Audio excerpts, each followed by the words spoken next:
take action to against who? Oh, take action. Now, me try me show action. And I'm nipa money ni diri no. Monim nipa money ni diri no. O ma mo frefra mo no, mo take me for action ho ben. Action na hwa me NPP action against me no. That's some my brabo. NPP action against me. That's some my brabo. And they cannot stop me. Me say Duncan William there me no issue because you're a hypocrite. Adentina me Duncan Williams wo bika. Adia na was start here.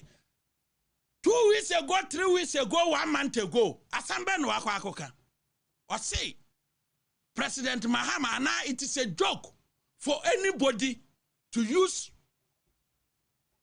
4 years to develop this country. It is a joke.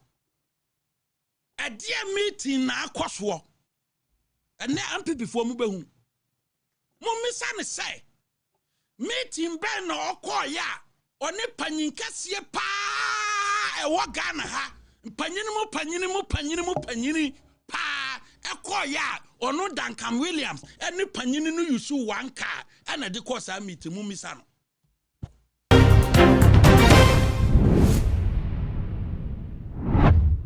mena soroma ni asem se wo ya soroma na se o say ya ka Duncan Williams se ho na okwa asore te se Fred Oware kan ye na fa be wo so. And Fred Oware, when I now offer party leadership say they should take action. Offer me catch us say a bogus call. A bogus. A bogus. Take action to against who? Oh, take action here. Now me try me show action. And I'm on nipa money ni diri no. Monim nipa money ni diri no. O ma mo frefra mo no mo take me for action ho ben. Action na hwa me NPP action against me no that's some my brabo. NPP action against me that's some my brabo. And they cannot stop me. Me say Duncan William there me no issue because you're a hypocrite. Many Yehua ni nkwankoko, many Anglican ni nkwankoko, many Pentecost ni nkwankoko, many Methodist ni asem, churches ya ba bebrebe nyina no. Menko ka me na omo asofofo ni asem but why won can no cry be catch so it's not attack on the Christianity a attack on obi oye nipa boni ni start here as edi niema boni nsema na okeka na nya papa ene ye to aba wie ya adentina me ne Duncan Williams wo bika ade na was start here 2 weeks ago 3 weeks ago 1 month ago asambe no akwa akoka or say President Mahama, and now it is a joke for anybody to use 4 years to develop this country. It is a joke. A dear meeting na akwaswo. And now I'm before Mubehu. Mumisan say, meeting ben no okoya, one panyin kasiye pa ewo Ghana ha. Panyini pa. Ekoya ono Duncan Williams ene panyini no yusu 1 car ena de course a meet mu misa no NPP for mu misa no na mo no mo ye nkura mo ye hu mu sa mo ye nkura because ne akoso bia no madam nim na kina na mo ba ye mobo ne akoso bia moda mo misa ne se meeting ben ne koya one panyini pa mu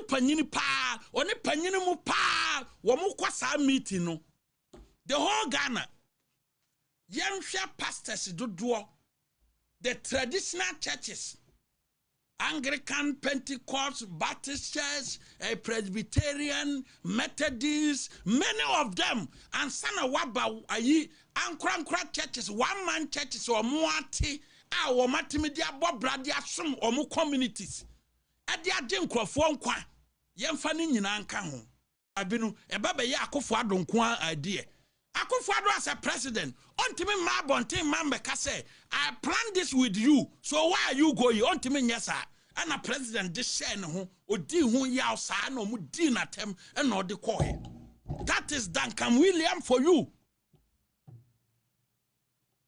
o ya o say o saman wan ana da amon kantrel utimi samaya me bebo voice bi wow party ba utimi samaya was spiritually nka wow party ba Kevin Taylor esa ka samana spiritually.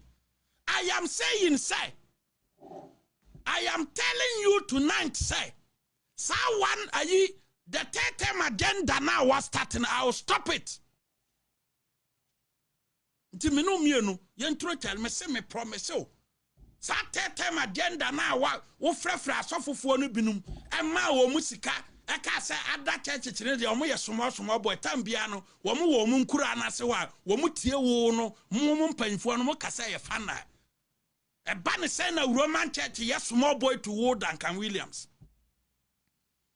A banner say na Anglican church yes small church to you. Wo Duncan Williams Anglican church yes small because who do sika we now kasa Anglican members be do wachi. A banner say na Presbyterian church yes small ma wo Duncan Williams because who do sika we now kasa third term no baswa Presbyterian be do wachi Methodist nyina ye nsoren ketwa wo now you carry yourself as a big person into kasa or other including sunsum sorry nyina wo be do wachi mama me sunsum dwom no bi kra peja babo no fatire wiem eti yenye enkura yenye small fish eti nwura no bi a me come what you say my true challenge in the amount say in that meeting you share $10,000 a year da prophet Nanjegezi ni buafuo adentra prophet Nanjegezi ni buafuo na mo people for masem amobo ebra prophet Nanjegezi buafu ni say what is a Duncan Williams afrefre some pastors any panyini na kwa kosia so deep or santoa so deep president no beyond 2028 year eye ana ofre pastors any ministers of God binum ana omokoye unity in Ghana to send ya uko Muslim a yawo Sheikh Sarabutu a oye the head of the Muslim community uba in the Christian community ye probi mana head the Christian community nipa unqualified. And I can say for a fact that all pastors every cry what Ghana have qualified, but Duncan Williams doesn't qualify. It's a fact. Continue. Duncan Williams, I thought for what Ghana Ninano, almost you qualify so on by the head of Christian community, but Duncan Williams, there with the exception of Duncan Williams unqualified. Na Church of Pentecost head they were I had the Okofa Duncan Williams, so my head of the Christian community. Methodist Bishop, the general overseer of the Methodist Church of Ghana, also Duncan Williams, and I'm more recognized or no yet the head of the Christian community on what capacity? Baptist Church leadership also Duncan Williams. Roman Catholic Church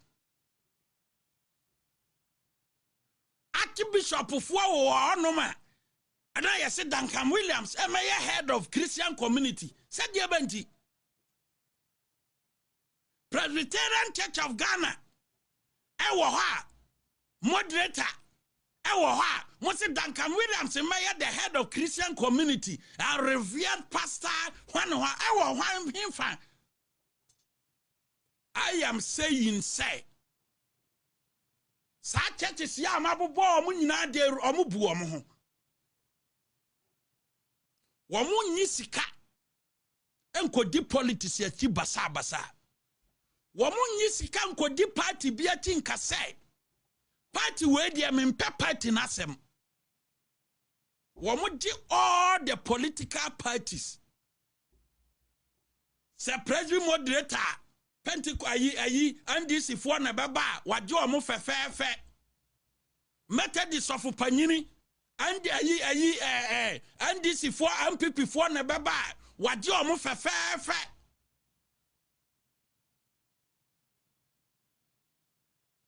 Pentecost the head of the Pentecost. And this in a baba, what you are fair, Anglican. The general overseer of the Anglican Church of Ghana, NDC, NPP, CPP, and the baba, what you are fair. The one-man churches of Mukroma, 99.9% politicians be a baba biano, or Mojo fair. One quad the way you say you hate the new patriotic party and NPP for sure so mbeka. Almost slow mon quay, na me farm. Woman sure so mbeka. NPP forget it. Me mpese obi be ma me backdoor message say. Woman mo buy so woman me ba be kasa wo office ha about Duncan Williams. Me chase you out. I won't hide it. I won't listen to them. Mintio Masama reject it, and I will reject it tomorrow, today, and tomorrow. Minua bian konko unite. Continue. And obia no bet my jail be spiritually. Continue. Womu who is so much run wo kromano. Men dear they should count me out to say Duncan Williams means running net. Means run no china na masro no adetien. Continue. It's ya no dia me katra mo play mo amofro ha. Ye mu nipa ni mase kama yi CCT no akra mo sem katra mo say ono na sem na mo de badia. Ale party. Continue. Mentie ni na entie ni china na matie na adetien. Continue. Na NPP for muntie na muntie ni ye. Say. Yatikru omai mu hano. Duncan Williams, onya the head of the Christian community. NPP for muntie na muntie ni ye. Na ye peobi mana ye head of the Christian community in Ghana. Duncan Williams doesn't qualify to be the head of the Christian community in Ghana. Nedikan. And MPP for someone Santias, yes, a money microphone. MPP 8 years, microphone, Cramont to man Toby. NDC, MPP leadership for no, it's a shame. MPP 8 years, microphone, Cramont to man Toby, but him. NDC, or more national programmer, among hand system. They have their own machine, among Kohan, NDC. That is how the NDC will be a serious political party. And this in your program, at the chair MPP by a national conference, on high machines, and this in high machines. And this was studio will be, Mimi studio will be, and this will be. Oh, my friend, and this 360. And this is somehow and this. Not so munya baby. Radio station reject even their own members radio stations are more opportunity. And this nankasa set it up. And this 360. Eshedanum. Until anytime bia and this person or mokasano. Obie ya neko. And people microphone kramunibi. Etime mamati asia said the leadership no. Muntiana na numere say. Sa onya TV we na nyam pipi dia na mo microphone kramunibi no mabie studio. But NDC was studio. That should be a shame on the part of the party leadership.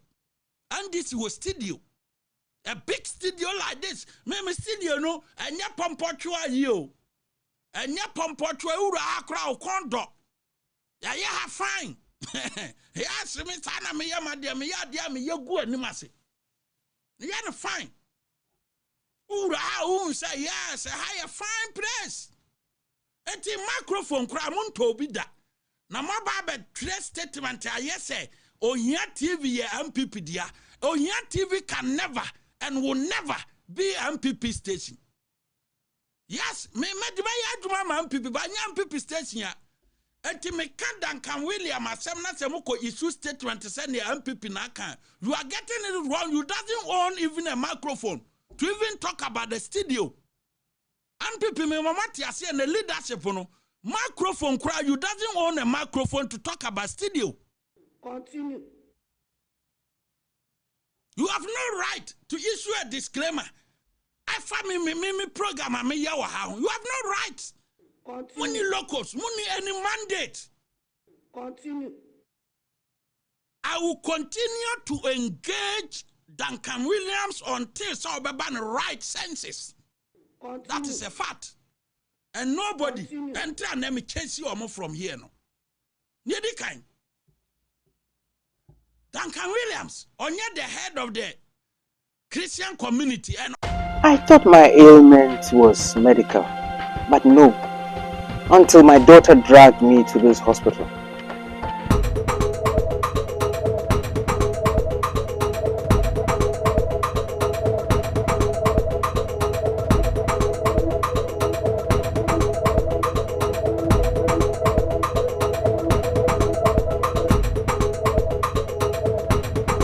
Prophet Dr. Abednego's teaching hospital, where they apply castoplanto technology for treatment. And by castoplanto, I mean spiritual treatment.